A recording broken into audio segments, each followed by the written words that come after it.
జై శ్రీమన్నారాయణ. అస్మద్గురుభ్యో నమః. మనము వివేకము విచక్షణ అనే రెండు మాటలు ఉపయోగిస్తూనే ఉంటాం.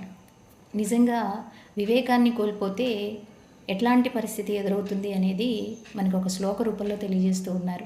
తెలుసుకునే ప్రయత్నం చేద్దాం. శిరస్సార్వం స్వర్గాత్ పశుపతి శిరస్థః క్షితిధరం మహీంద్రాదుత్తుంగాద్ అవనిమవనేశ్చాపి జలధిం అధో గంగాసేయం పదముపగతాస్తోకమథవా వివేకభ్రష్టానాం వినిపాతస్య తముఖః.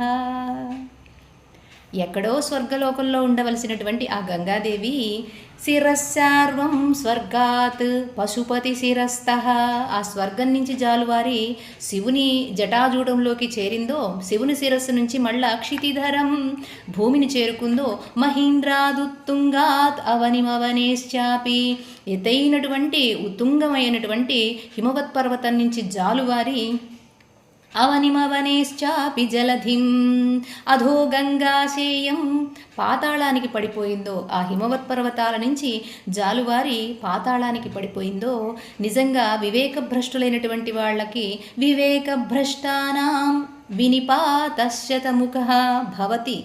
అలా మనం కూడా భ్రష్టులమైపోవాల్సి వస్తుంది. మనం ఉన్నటువంటి స్థితి నుంచి గంగాదేవి ఎట్లా అయితే తన స్థితిని స్థానాన్ని తగ్గించుకోవలసి వచ్చిందో, మనం కూడా వివేకాన్ని కోల్పోతే మన స్థితిని స్థాయిని తగ్గించుకోవలసి వస్తుంది అని చెప్తున్నారు.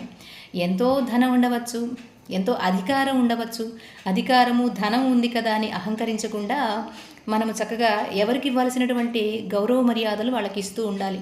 తల్లిదండ్రులకు ఇవ్వాల్సినటువంటి గౌరవం తల్లిదండ్రులకు ఇస్తూ, గురువులకు ఇవ్వాల్సినటువంటి గౌరవం గురువులకు ఇస్తూ, అతిథి అభ్యాగతుల్ని జాగ్రత్తగా చక్కగా చూస్తూ మనం వినయంతో విధేయతతోటి ఉండాలి అని ఈ శ్లోక రూపంలో మనకి తెలియజేస్తూ ఉన్నారు.